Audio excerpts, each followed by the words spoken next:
Well my friends, এটি আরেকটি উল্লেখযোগ্য সাকসেসফুল ভিডিও। এই ভদ্রমহিলার বয়স 24 বছর। উনি অনেকগুলো সমস্যায় ভুগছিলেন। আচ্ছা, তোমার আগে কি সমস্যা ছিল, এখন বর্তমান কি কি সমস্যাগুলো হচ্ছে সেগুলো একটু বলো। আগে তো শরীরে নানা রকম অসুবিধা ছিল, তার মধ্যে আমি বলে দিই সংক্ষেপে। আচ্ছা, উনার 1 নম্বর সমস্যা ছিল অ্যাসিডিটি, অম্বল অ্যাসিডিটি খুব হতো, গলায় যেন কিছু একটা আটকে আছে এরকম মনে হতো। এবং অ্যাসিডিটি ডিসপেপসিয়া এর কোনো নির্দিষ্ট অ্যাগ্রাভেশন টাইম মডালিটি কিছু নেই।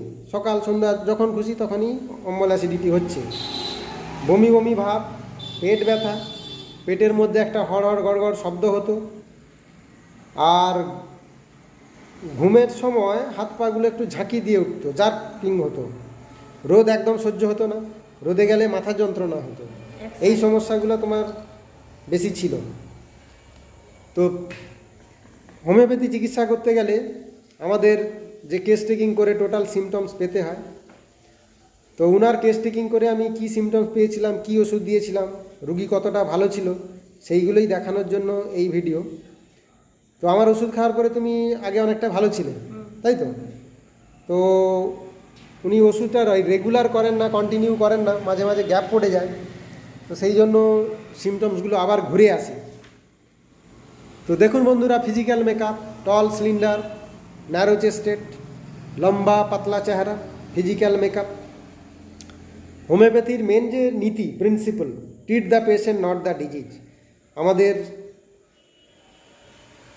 স্মরণীয় ডক্টর রবীন বর্মন স্যার বারবার বলে থাকেন যে রুগীকে চিকিৎসা করতে হবে, পার্টিকুলার কোনো রোগকে নয়। এখন অম্বল অ্যাসিডিটি শুনলে লাইকোপোডিয়াম, নাক্স ভূমিকা, কার্বোভেজ ইত্যাদি, এখন সিমটমস মিললে আমরা সেগুলো দিতেই পারি। কিন্তু উনার সিমটমস আমি কি পেয়েছি? ফিজিক্যাল মেকআপ পেলাম, টল স্লিন্ডার ন্যারো, পাস হিস্ট্রি তেমন কিছু নেই, ফ্যামিলি হিস্ট্রি কিছু নেই। হিট কোল্ড রিলেশনের মধ্যে উনার শরীরে গরমটা বেশি, এবং তুমি ঠান্ডা জলে অনেকক্ষণ ধরে স্নান করতে বেশ পছন্দ করো, সহজে সর্দি কাশি লাগে না। আর পায়খানা স্বাভাবিক, প্রস্রাবে একটু গন্ধ আছে, ঘাম বেশি হয়, ঘামে গন্ধ আছে, মেনস্ট্রুয়েশন স্ক্যান্টি। আচ্ছা, মেন্সটা তোমার একটু বারবার অল্পই হতো। আচ্ছা, ওষুধটা আমার যে কদিন খাচ্ছিলে তখন কি একটু পরিমাণ বেড়েছিল? একটু বেড়েছিল। আচ্ছা, ওই হোয়াইট ডিসচার্জ, লিউকোরিয়া ছিল, সাদা স্রাব যেটা, সেটা এখন কেমন আছে? এখন আবার বেড়েছে, মানে ওষুধটা অনেকদিন গ্যাপ হয়ে গেছে, খাওয়া হয়নি। ডিজায়ার অ্যাভারশনের মধ্যে আমরা পাচ্ছি কোল্ড ড্রিঙ্কস, আইসক্রিম খুবই পছন্দ করেন, টক খেতে পছন্দ করেন, লঙ্কা ঝাল খেতে পছন্দ করেন। অ্যাভারশন টু ব্রেড, রুটি একেবারেই অপছন্দ। ইরিটেবল, কনসোলেশন অ্যাগ্রাভেশন, অবস্টিনেসি আছে, sentimental, can not pass urine if others are present, weeping disposition, এই সমস্ত সিমটমসগুলো। তো ওনাকে আমি প্রথমেই ন্যাট্রামিউর 0/1, 0/2 দুবার দিয়েছিলাম। তো সেই ওষুধ খাওয়ার পরে তুমি অনেকটাই ভালো ছিল। যেহেতু মাঝখানে অনেক দিন গ্যাপ হয়ে গেছে, এখন আমি বারবার বলে থাকি যে অনেকে বলে স্যার ফলো আপ কেস দেখান। এখন রুগী যদি না আসে ফলো আপ কেস দেখাবো কী করে?